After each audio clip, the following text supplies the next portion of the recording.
I hope you missed us. Welcome back to Curbrash with two very enthusiastic people who just adore talking to the one person who watches. Nick, how was your vacation? Good? Yeah, Restful? it was good. Okay, Good. It good. was restful. Got back to work with a nice renewed hatred for everything that I do. Yeah. Is the MR2 back? No, no. It's supposed to be back potentially this week, so tomorrow or Saturday. I'm actually going to message them tomorrow to see if that's still looking like the case. If not, it'll likely be next weekend. The axle Right. carrier bearing being split down the middle kind of threw everything off. So when Um, you get it, but it's going to be from like perfect. Yes, but the bill is a lot bigger than I thought it would be. What? So I remember you told me it's going to be about like under three, I think you said, under 3 grand. Not anymore, I but thought it was going to be like maybe five, and and what are we at now? 9.5. Oh, dude, that's a lot of money. I'm okay for it. Right. Yeah, no, I know. But Like it is what it is. I'm not going to be mad about it. It's just a little more than I it is a thought it bit was of a going to be. punch in the cock. Is It is a little bit, but like you know what it is? It's the worst part is like when I look at the invoice and I look at the time breakdown for everything, it's like fuck, it makes sense. yeah, Like it does take that long. yeah. That's the worst. Things that suck, but you're like, Yeah, yeah. it's like I'm looking at it and it's like, yeah, you know what? It would take me about that long if I were doing it. Yeah, like it's not an unreasonable anything, right? So, Yeah. You know what? uh, You know what really fucked me? It was having all the suspension stuff done. yeah. If I sent it there just for the engine stuff, it would have came in around what I thought it would be, but I Mm, was like, you know what? It's there. I'll just have them do the suspension stuff too. And I that was me shooting myself in the foot no, unknowingly. that was a silly goose moment, but So it is what it is. That's my entire Japan trip fund gone for next year. So I'm starting fuck. from scratch on Damn. that. But it's okay. We will be okay. No, it's not. To be for anybody who's very concerned, obviously this is not like life-ending money. It's just damn, that's a vacation down, basically. Yeah. So, well, I hope that you enjoy the MR2 as much as you can once it gets back. The second it gets back, I'm sure it'll come home and find a new way to fuck me right over immediately. well, hopefully I when really you like get I it, really looked at the invoice and I was like, man, like I really should have just bought a Ferrari. It would have cost the same amount to keep on the road. when Uh, 360s were cheap, yeah, yeah, like it's just it's all the maintenance costs of like a 348 or a 360. yeah, None of the badge prestige. Not zero. opening any of those doors. Nobody is offering you a job at their golf course, like at their meetup at the golf course. Yeah, nobody's inviting me to let's have lobster for lunch and go on a cruise in the No, MR2. no, definitely not. I I I would be amazed actually if that door was ever open. Then again, I don't know. As people get slightly older, you never know. Maybe the JDM fans will be like, because you got in young, you know. Maybe the I JDM did. fans will I be got executives. 15. Dad had to drive my car home. Yeah, I couldn't even drive it home. Nick's a real OG. Like he's in it from day one. Well, I hope it comes home soon so that we can go on a drive. But I mean, hey, nothing to complain about. You still got the Supra, so Yeah, no, I can do that. yeah. I'm not like mad or upset about it. It's just kind of like, that's a little more than I thought it would be. Yeah, as the kid from Fast and Furious, that's a lot of money. Yeah. It is. At least it's your own car that you're fixing, thank God. Yeah. Um, so we wanted to, speaking on the topic of the Supra. So the Supra is going away at the end of this model year. Is that correct? Like you, So the Supra, the 2026 model year is the last one. So that's the yes, last one, they're doing the final edition, I guess. The final right? edition in North America isn't the real final edition. It's the paint and stickers package that we always Sure. get. And Yeah. then they'll slap a $6,000 markup on it, and people that buy it will think it's better than the base model because it's got a Well, paint and stickers package. But one of 300. You know. yeah, Uh, but yeah, the real final edition is interesting. So that's I think just Europe and Japan only, but that one gets a power bump. It gets some aero, the GT4 suspension and brakes, I think. Right. And then it comes with factory carbon buckets and some other stuff that I don't remember. I think a half cage. Ah. So yeah, that's actually and is well, I'm sure it'll be marked up in those regions as well. But Oh yeah, it starts at like 100 and something, I think. beautiful for a Supra. So I mean, it is what it is. But that's to say, there was an article that came out recently where Toyota basically confirmed there will be another Supra. There will be a Mark 6 Supra. And while it's going to be gone for a while, it's not going to be the 20 years that was between the Mark 4 and the Mark 5, basically. Yeah, near 20. I don't know what they're going to use for the next generation Supra because the Gen 3 B58s are like mild hybrids. They got like a 48 volt thing going on with some electric motors. They're not just straight internal combustion anymore.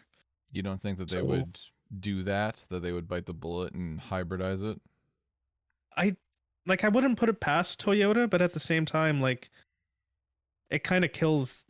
I mean, the M2 was a fucking boat anchor, so I guess it doesn't matter if the car weighs 4,000 pounds, but Yeah. you know, kind of kills what the car is. At least if you ask me. I mean, lots of people like the M2, and objectively and numbers wise, it's a great car. I just think it weighs way too much for its size. Well, they all do, pretty Oh. much. Yeah. The other thing is like there's the Mazda Straight Six, and I know Toyota's partnering with Mazda, so like maybe I don't. They'd Right. have to do a lot of work to it to turn it in from, or to turn it to into like a performance engine from the sort of CUV type stuff they put it in currently. I mean, it's pretty impressive from what I saw because it first came in the, what is it, the not CX9, CX90, sorry, Something like that. something They're like big that. one. The big one, yeah, the CX. I think it is the CX90, and like it was putting down like pretty impressive numbers. I even saw the 12-year-olds flocking to the comment section to be like, somebody's gonna swap this into a car one day. So Yeah, I mean more so from like a character perspective because like yeah, the way a, the way something that's geared towards like a CUV or a truck feels and delivers power is very different from what you'd want in a sports car unless you own a WRX, in which yeah, case sorry. yeah. No, I agree. I mean, I think there's probably something to be said about it. I mean, Speaking of the WRX, actually, mhm, you can it's a bit of an aside to the Toyota thing, but Subaru released that there apparently might be a new spicy variant coming. And some people think it's a new STI, but some people are analyzing the images and they notice that it's got like two little humps at the back, similar to what the GR Corolla has, which would indicate it's a hatchback. right. So who knows? We might be getting a WRX hatch, I would or we adore might be that. getting an STI. I would really, really like it if they did the WRX hatch, because I think that would it fixes the rear of the car fully because they have it in Mexico. It's like the Lavorg in Oh, they have Japan. the wagon, but this would be like an Right. actual, like think Oh, of the previous gen hatch. is that not the same thing? I thought that was the same. Like that was the whole thing. Is No, the oh okay. no, Well, no, no. The Lavorg is more. It's like in European terms, estate. right. Okay. Whereas like the hatch would be more like your golf size. Mm. Oh, I see. I understand. I Mhm. I've so I don't know if the WRX in Mexico is the Lavorg or if I guess it is. It's fairly long. I mean, you tell Yeah, me because it it's does. it's it's yeah. There it is, right there. I'll look It it up. does exist. So I don't know. I mean, like either way, Yeah, like regardless. that's basically the Lavorg. All right. Okay. The if they do a new hatch, it would be like that. Shorter. Well, shorter. Like it would probably get rid of the area where that one quarter window is, and just sort Right. of bring everything in a bit. Which would be great, honest. And in the back of this looks great. Which I'm sure we both agree, look way better than the WRX looks. No questions Yeah. asked. So not a hard thing to do, but regardless, you know. So I would Also, love that. like, Yeah, and then I guess that begs the question: if they do bring a WRX hatch out, you gonna sell the Golf R and get a WRX hatch and look? Are you um, gonna look past the red line and the big iPad dash and okay, so a couple of things. No. But I I'm not gonna lie to you, if down the line some tune, because they have tuned up the red line. Like you can tune it up to like 6800 or something. Like it is possible, but that would mean no more warranty. And I'm a warranty boy, you know. warranty? I'm a warranty pilled. So You are warranty build. um I don't know. Honestly, it kind of depends. I don't know what, but that dash is like that's disgusting. Which so like even the upgrade one would be considered ugly. Apparently, that's the standard one now. True. By the way. At the same time, like I think the new WRX is getting kind of up. Actually, no, they probably won't facelift it for a little while. Subaru usually runs their models kind of long. Right. They have the habit of doing that, and plus the WRX has no competition currently, so they don't really have any incentive to stay current with facelifts and whatnot. You don't think that it has any like I mean like we talked about this, but like you don't think the GTI is even remotely competition because it's not all-wheel drive or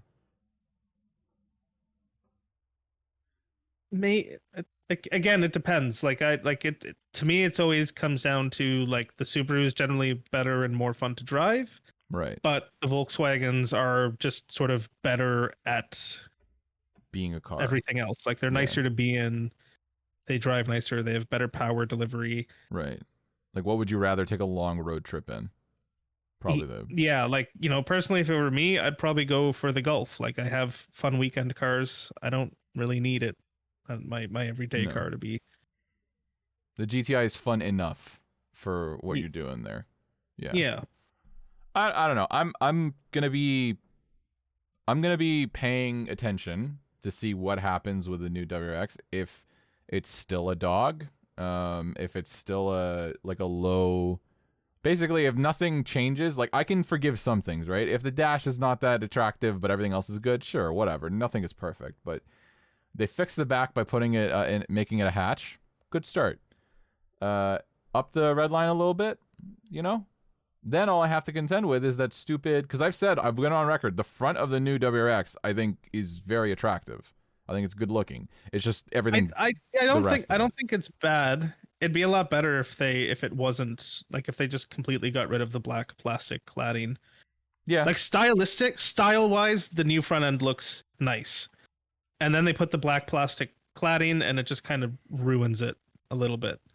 I agree. It makes it look not as nice as it otherwise would.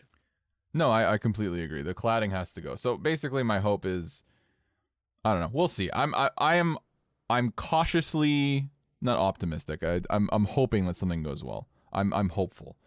But going back to Toyota for a minute, we were talking before. So certain dealers have seen the new Celica, and yes, they've seen sketches of what it should look like and prototypes.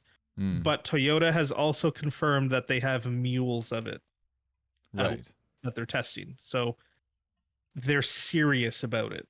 Yes. Okay, which is great. We're all happy for that.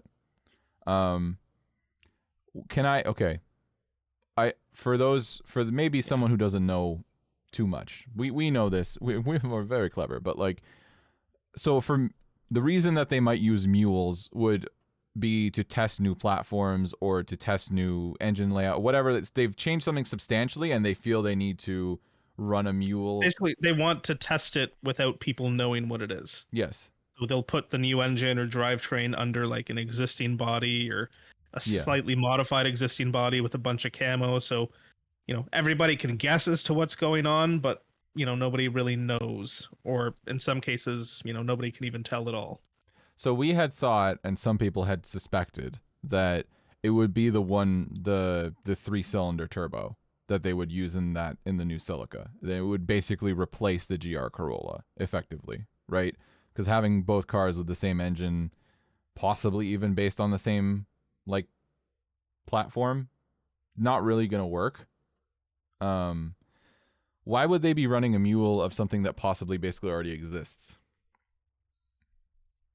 Because it likely means that they changed something that Right. would like for example, like if they wanted to base it off of the GR Corolla drivetrain, maybe they're testing it in a fully front wheel drive configuration or a Mm, fully rear wheel drive configuration, right. because the the Celica in its first few generations was a rear wheel drive coupe, and Yep. in its last few generations, aside from the top models that were all wheel drive, and that didn't even exist for the seventh gen, Mm, they were all front wheel drive. So they might be testing the GR drivetrain in just one specific like front or rear wheel drive.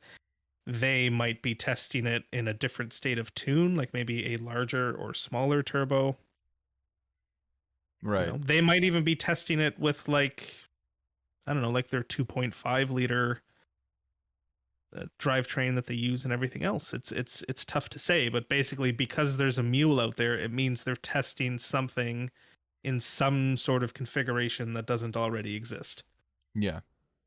Right. Which makes sense. It makes sense that they're serious about it and they're showing. My only thing about it is showing sketches to dealers because the only thoughts going through their heads are like, how much can I mark this up? Like as if a dealer is going to provide any valuable feedback. Yeah, I don't understand that law. I'm assuming it was Japanese dealers. it I'm might have been Japanese dealers. I wouldn't be surprised if some of like the bigger dealers and dealer groups in the states maybe got to see things, hmm, because ultimately the states is usually the largest market. right. I guess the only reason I say that is because I would figure that if it made it in Japan, very respectful. No, we won't leak this. Like, you know what I mean? Like, of course not. In the States, I could see someone taking a picture of the screen or whatever so it gets out. Yeah. You know what I mean? That's the only reason I ask is because, Yeah, well, I mean, like even the news getting out, like if it was just Japan only, I could see like, they'd go in, acknowledge what they're being shown, and yeah, leave and go about their lives without saying a word. But yeah, you know, and even in the states, even if they took everybody's phone at the entrance, yeah, somebody would obviously have. people left and they were like, "Well, guess what we got to look at." Yeah, 100%. I look, I'm no better. I would absolutely be that guy. Are you kidding me? Oh yeah, Immediately. So I don't know. That's the only thing is I'm hopeful that something more will come of it. I just want to see what's coming because I think this.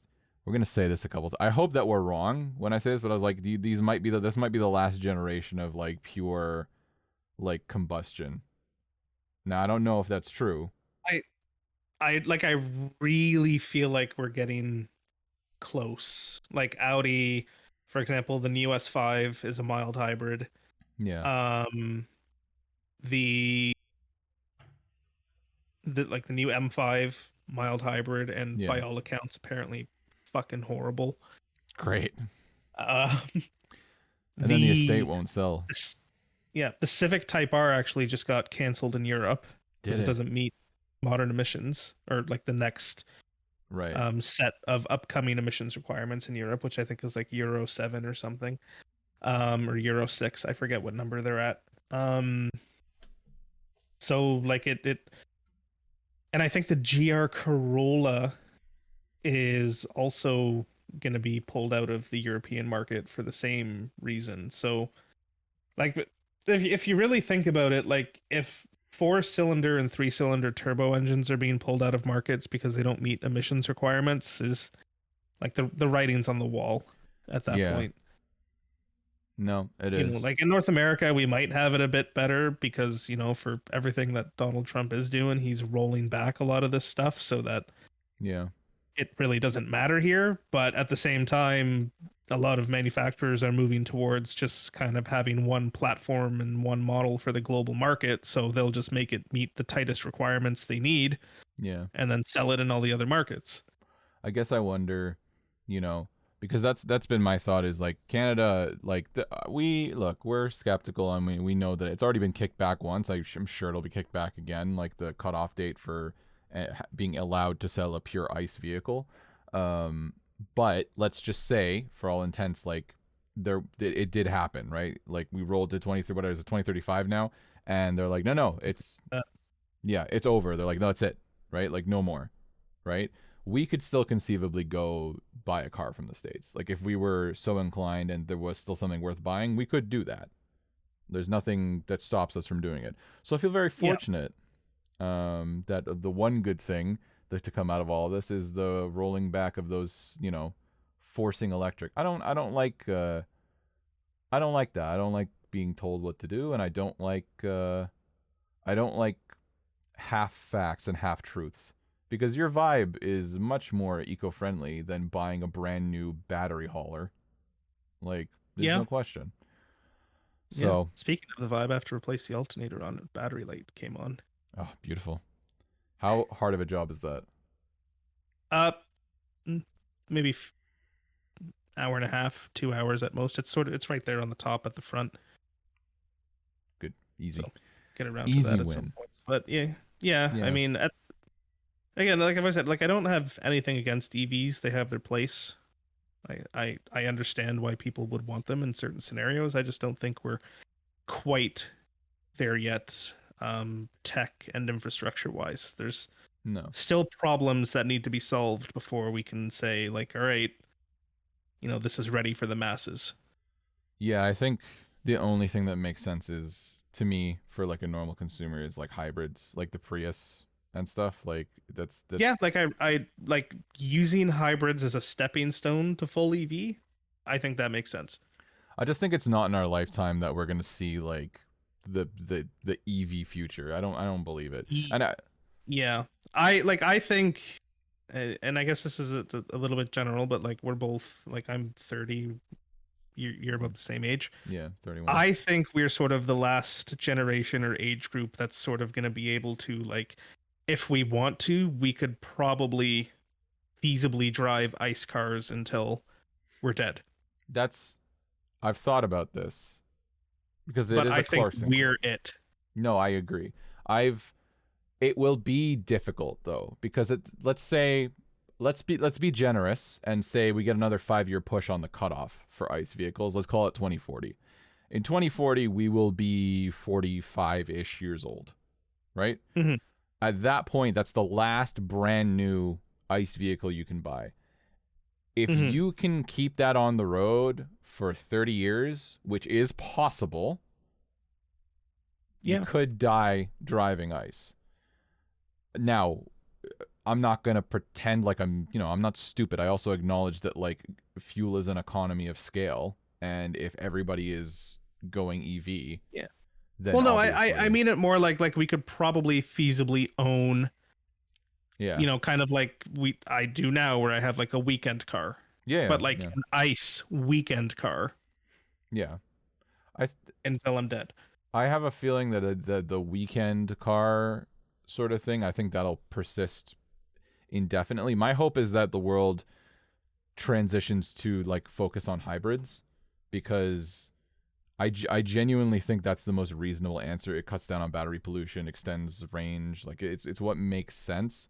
But I want that as well selfishly. I'll be honest, I'm being fucking selfish. Like where I'm like, I need you to keep buying gas so that I can keep burning gas exclusively. Yeah. Like I'm weird. You well not you anymore, but like in the time it's like you have a car that's a daily and you're like whatever, it's a daily. For me, like every moment of being on the road, I want to be in a fun car. I want to be in a nice car. Like that matters a lot to me. I know it's not for everybody, but for me it matters. I've driven EV vehicles and they make me sick. I hate the way they I drive. mean, like, I don't disagree. If I was able to, like, sure, I'd be in a fun car every day. I just personally, for me right now, I don't have that need. And Yeah. from a maintenance perspective, financially, it's probably not the best thing for me to do right now. But I get No. it. Yeah. Well, That's that's exactly how I also thought when I had the BRZ. exactly. So I think maybe I'm just a little bit the mental development of the car guy in my head I think is I'm a little behind you, right? Like cuz you're at the point where you're like I'm savoring the driving on the weekend dedicated to driving, whereas I'm like, I want to be in a fun car all the time, like, you know, like an 18-year-old mentality of like, yeah, bro, Mhm. just gonna drive my Lamborghini to work, no big deal. Like you'd never do that. You'd never do that. So I don't know. I I'm mean, if I had hopeful. drive my Lamborghini to work money, I would. No, it's not drive my Lamborghini to work money. It's more like own a Lamborghini, uh, and that like you're like I can afford it. This is my toy. Like that's the one car you own, right? Because if you got rid of the Yeah, Supra, no, you know, I get what you're yeah, saying. yeah. So that's that. I don't know. I'm still not. If I'm in that mentality where I'm like I can make it work. I can't make it work. That's ridiculous. But like I like it. Yeah, But I'm hopeful. there's also like the whole stigma of showing up to work in something nice. Oh yeah, yeah, 100%. That's I like the vibe for that. It's very unassuming. It's very Yeah, everybody in the world is doing better than I am when I show up in the vibe. 100%. That's all they I care about. I think about like the memes of like I need this job to feed my children, and then the on the other side it's like buying an M3 and spending all Yeah, your entire paycheck on it. So I mean, I don't know. It's a weird world because like it's a priorities thing I think, but anyway, this is a very adult conversation. This is a very like let's get back to being delinquent children. So yeah, I want to drive ice vehicles until I fucking die, optimally. And it's I genuinely because there's we're very like holier than thou, right, in this part of the world. oh yeah. And Europe's worse than us. And I think that there's going to be a lot of countries that just either A aren't able to do that or B just don't do it, right? Like there's going to be countries like I don't know, I can't think of one off the top of my head where like you're going to be able to drive ice vehicles as long as you like, you know. And Like when I think of first world countries that are going to be like that, like I don't know, countries that come to mind, Italy, the yeah. United States for sure. Mhm. Um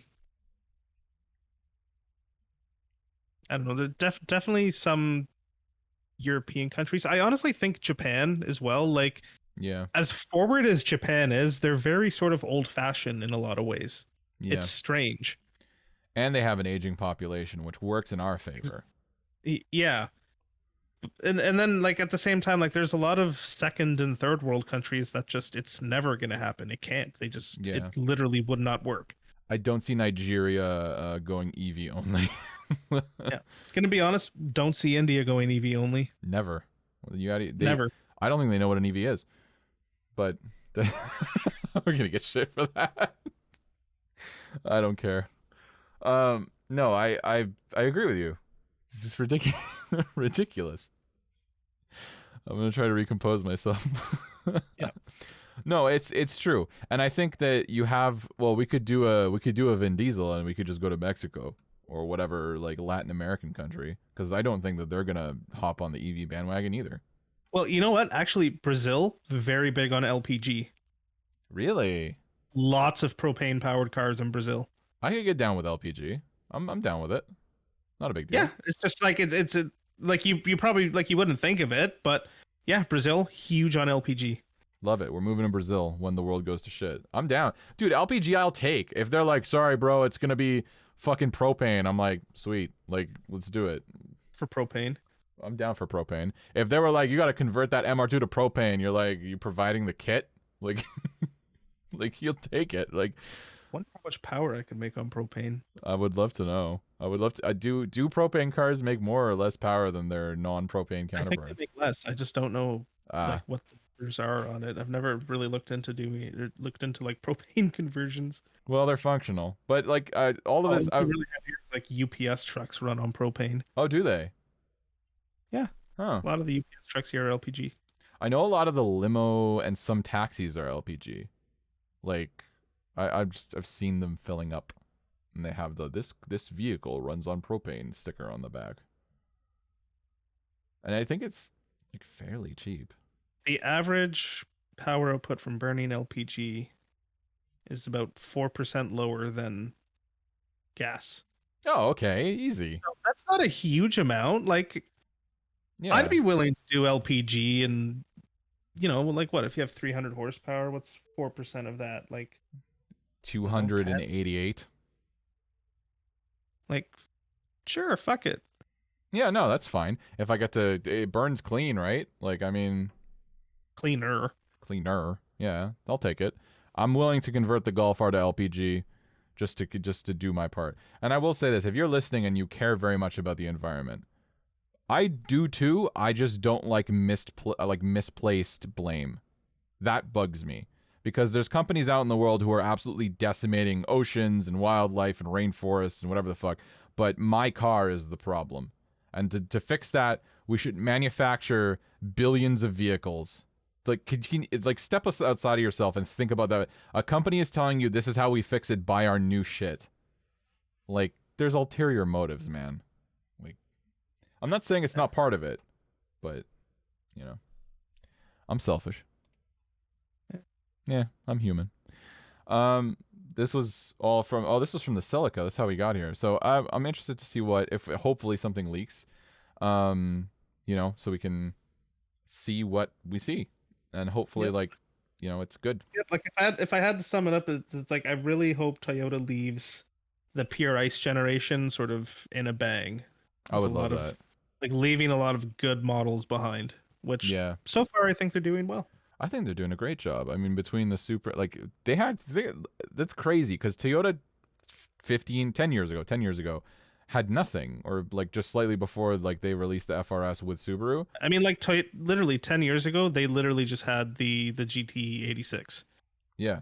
Before the GT86, they had nothing. 15 years ago, they had nothing. They had the Scion TC. Yeah. So like, was a rebodied Celica basically, right? Give or take. It was the two-door Corolla. Sure. With whatever. like a Camry engine in it. So, like now, GR Corolla, fucking GR86, and the GT86, its predecessor, and fucking the Supra. Like, wow, what a lineup! Yeah, they really turned it around in 15, and not just like Toyota itself, but like Lexus, like all the LC500, the ISF, the IS500. They did the GSF for a while. Like in 15 years, they really started putting out some really nice shit. It's really a second, like, this is a little dramatic, but it's like a second, like, Toyota renaissance of the 90s where they had just banger after banger, Yeah. It's the closest thing I think we are, like, I know it's hard to imagine. I'm not really talking to you when I say this, but to anybody it's hard to imagine when you're in it, but like step aside and try to look at it from the outside. People are going to look back on this just closing generation of Toyota with like, the same way we sort of look at the 90s, because I know like younger cousins and stuff who are like pining for a Supra, pining for a GR Corolla and the GR86. There's going to be like the period of time between 2011, 2012 to probably about 2027, 2028. I think that's like that's like the up and coming golden era. Yeah.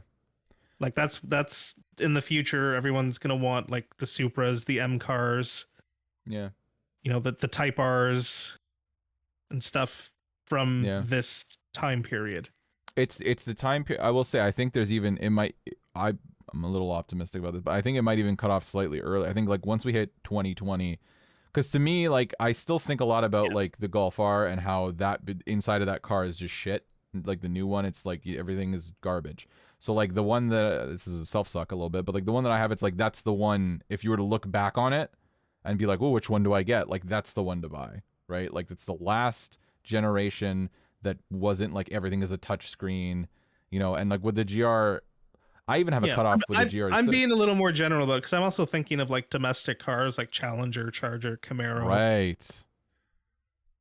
Like there's going to be a lot from this era that people are going to want as like an enthusiast or a classic car in the future. We're quite lucky. Not just JDM, but like we really are living through like a second golden era, and like it's easier than ever now to get power. Like anything and everything is coming off the showroom floor with like 300 horsepower these days. You slap a tune on it, get 100 more.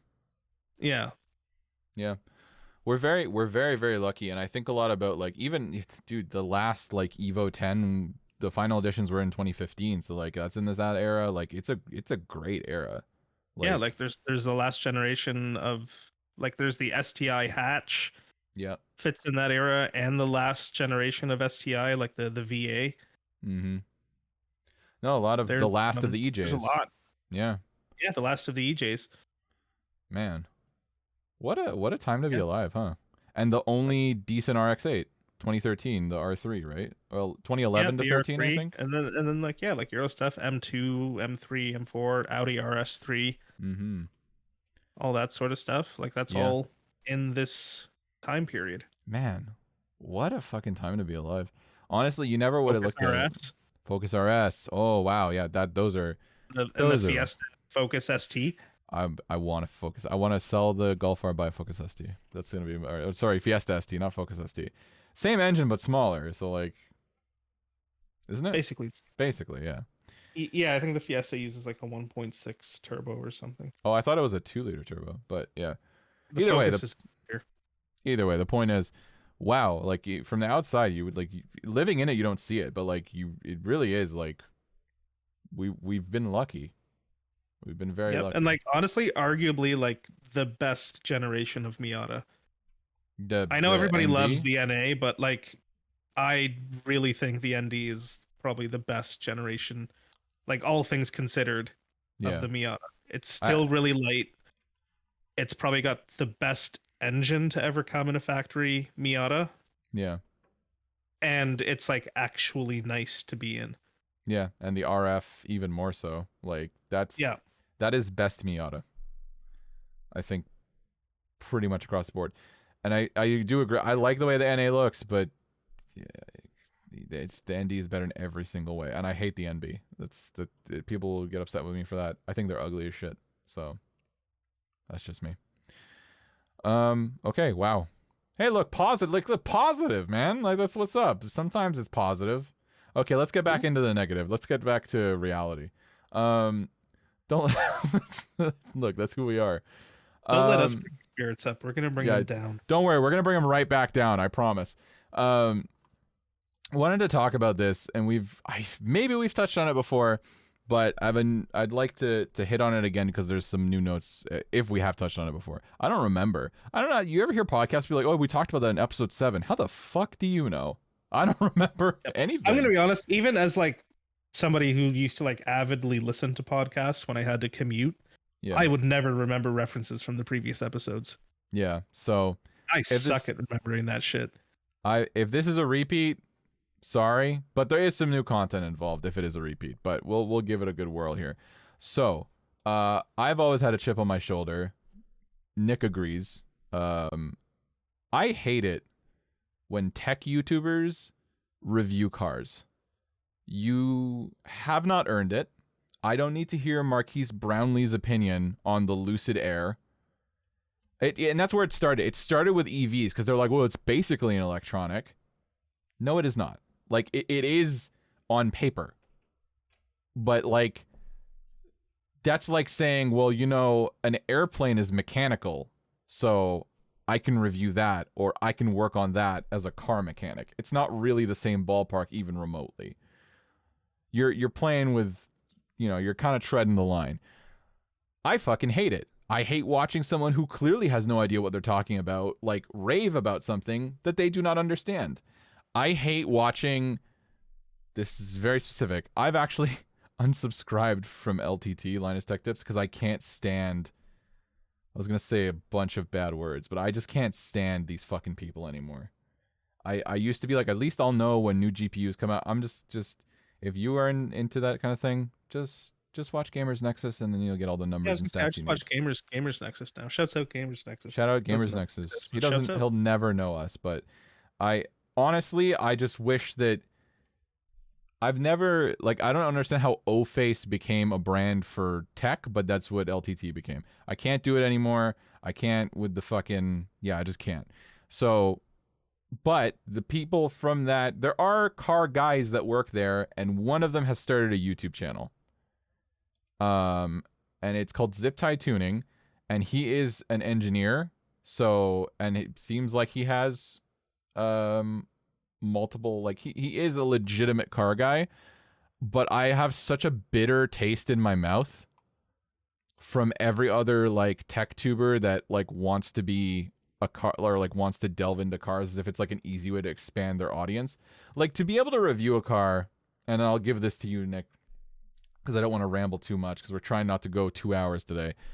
I just feel like you need to have a repertoire of experience of driving, of like a long history with cars, of trying lots of vehicles. And I don't think that someone who has an audience and can sort of dip their toe into that, I think it's almost like negligent to start giving opinions as if they're facts. Yeah, I mean, like the big, like the issue with it from me, and obviously there's bias here because we're enthusiasts. So when we watch car reviews, there's certain things that we're watching for that like just most tech tubers aren't aware of. Like they don't really know how to explain driving dynamics and stuff like that. But like the primary issue is tech tubers will review cars from the perspective of the tech in them at face value, but a lot of times they won't review it from the perspective of how good it is in an environment where you need to interact with it while your focus is somewhere else. Yeah. No, like, they'll I review agree. it. They'll review it in the context of like, oh, look at all the features and this and that it has, but not in the context of, oh, well, I need to use this while I'm doing 100 kilometers an hour, and this is buried in 4 menus of touchscreens with no haptic feedback. Yeah. I remember specifically there was one video. I'm not going to remember the exact video, but I remember this just it was BMW or Mercedes, and you'll maybe remember, who had like the like floating hand motion stuff for their like infotainment, and I don't. They showed it off at CES at some point, and I think I feel like that's Mercedes. That sounds, it might be very Mercedes. First of all, cars at CES was already like, when you're like, oh, it's all going downhill from here. But that was like the jump the shark moment. 100%. That was like when shit went bad. But like when they had like all these hand motions, they're like, this is amazing. This is gonna revolutionize. And I'm like, no one's doing that shit.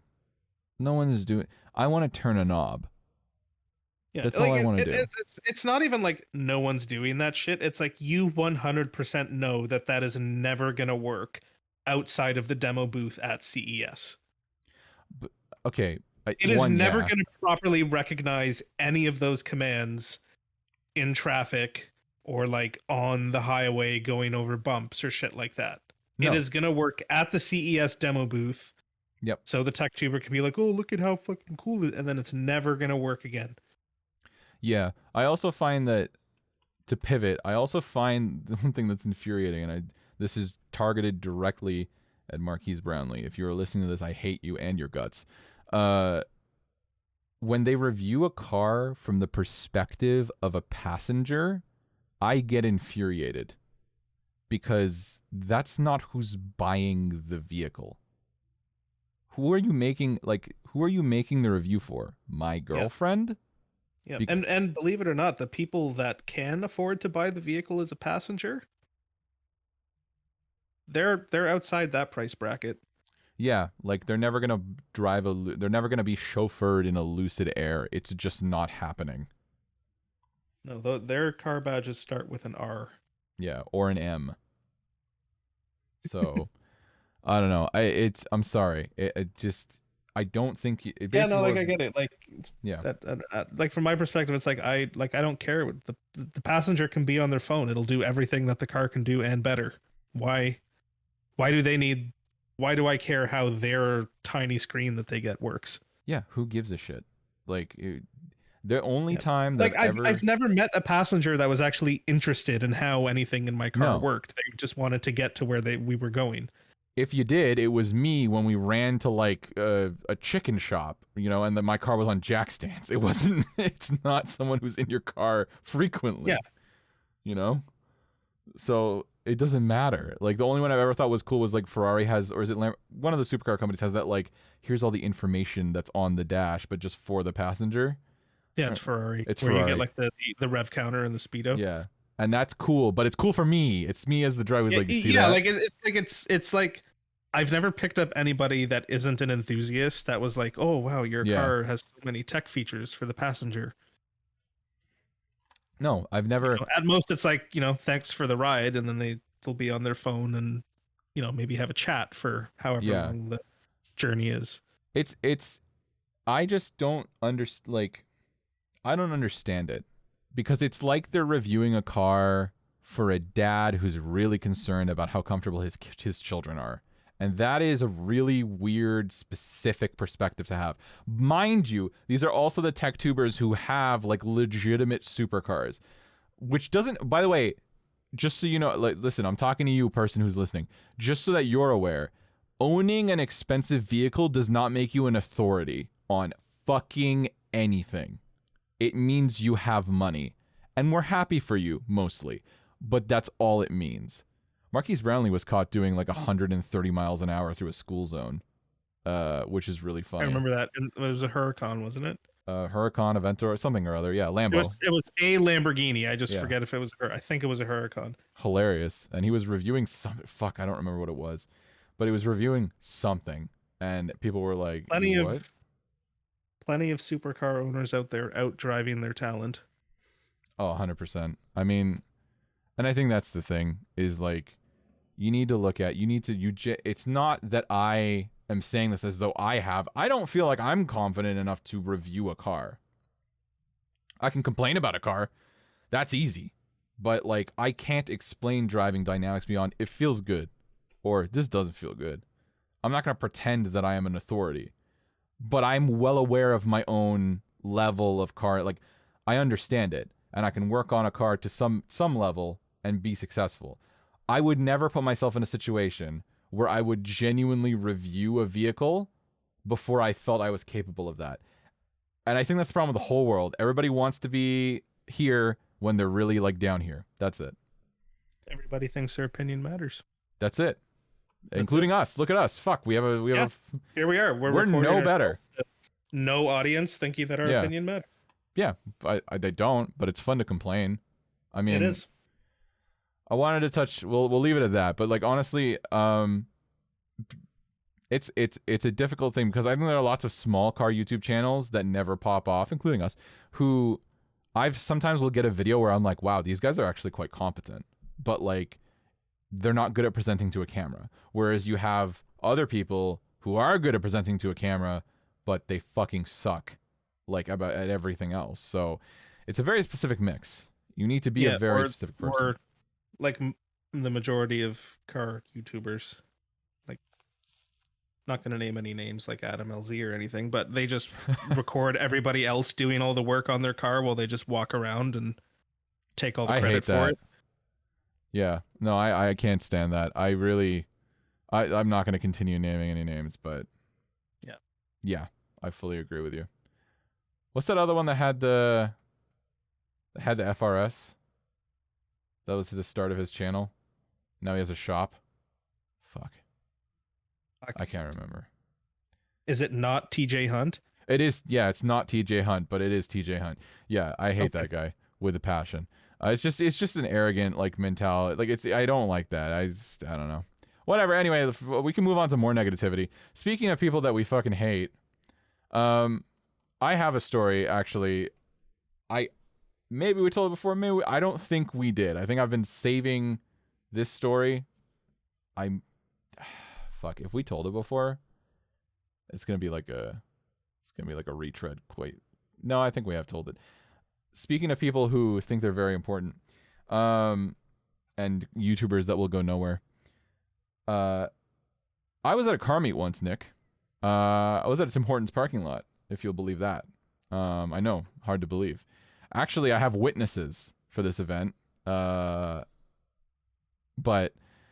was standing in a group of young gentlemen talking lovingly about their cars, and a small little goblin man dismounted from his Harley Davidson. He is 5 foot 2 inches tall, I believe, and he was clad in all leathers. He looked like he was going to some sort of bondage event, but he was in fact riding his Harley. And he walked over, and I'm gonna remove his name. because I don't want a single. I think we have told this before, but there's a reason we're telling this. He said, "My name is such and such, 600,000 views on YouTube last year. I'm kind of a big deal." And the 4 people standing in the group went dead silent, because why is this little wizard and this little leather wizard speaking such things to us? And he continued to say that. Well, I had to walk away actually, because he started talking up. He said, "I like American cars. I don't like Japanese garbage," and then proceeded to indicate towards my FRS. He said, "Like that," or something. And I basically said that if you don't have what is the Camaro thing? Mag something or other? Mag ride, like the mag suspension. ride suspension. If you don't have mag ride suspension, you couldn't possibly hold a G in a corner, and therefore the only good cars are Camaros. The gentleman may or may not own a Camaro, a V8 Camaro, but automatic. And now you know me, I'm not one to shit on this, but when you have this kind of attitude, your ego must be toppled. Automatic and base automatic, like base V8 automatic Camaro that he dresses up to look like. You're basically not allowed to have a base SS automatic and a superiority complex. It's not allowed. You can't. You can have Especially whatever car you like, but especially if you have fake ZL1 carbon fiber on it. Yes. Especially if your idea of getting sponsored, which he told us all about his sponsorship, was a company giving him a mild discount on some sort of aero part, I forget, and then he had to be sponsored to have the sponsorship in the video. That's not how sponsorships work. We proceeded. I told the story. I regaled Nick and the others. I said, "You'll never believe what whimsical little creature came across this car meet." And they said, "Oh yeah, let's have a look." And we deep dived on his socials, and doth did we find a picture of him with his lip busted open, claiming his girlfriend had beat him up.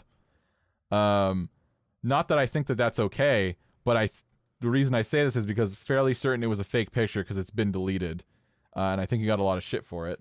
He reviews his Camaro once a month. Well, he did. He stopped posting about a year ago, but do you remember that, Nick? He reviewed his Camaro monthly. He reviewed it often. Yeah. Without any sort of real changes in between the reviews, just sort of like, "This is my Camaro at 60,000 kilometers," and it would be like, "It's exactly the same as it was at 50,000," and it's like, "Oh, quelle surprise." Very strange. I will say he had a trailer hitch on it, and nobody with a trailer hitch on their sports car is allowed to have any sort of superiority complex unless you are only driving your car to the track with track tires on your little trailer hitch extension and then driving it home. I can promise that he is not doing that. Oh, I know. So we don't want to name names, but that kind of gentleman, the kind of guy who tells you that you don't know enough, but for some reason he does. See, we're different. We tell you don't know enough, but neither do we, right? We don't pretend. I mean, Nick knows a lot more, but, you know, I would not say that Nick would be like, "I think I could confidently start a car review channel and be 100% factual." Probably not. Be incredibly biased. Yeah. So, all of this to say, as I've repeated a few times, if for some reason you drive a red Camaro and you are listening to this, I still think about it. You live in my head rent-free because I've never met a doofus such like you.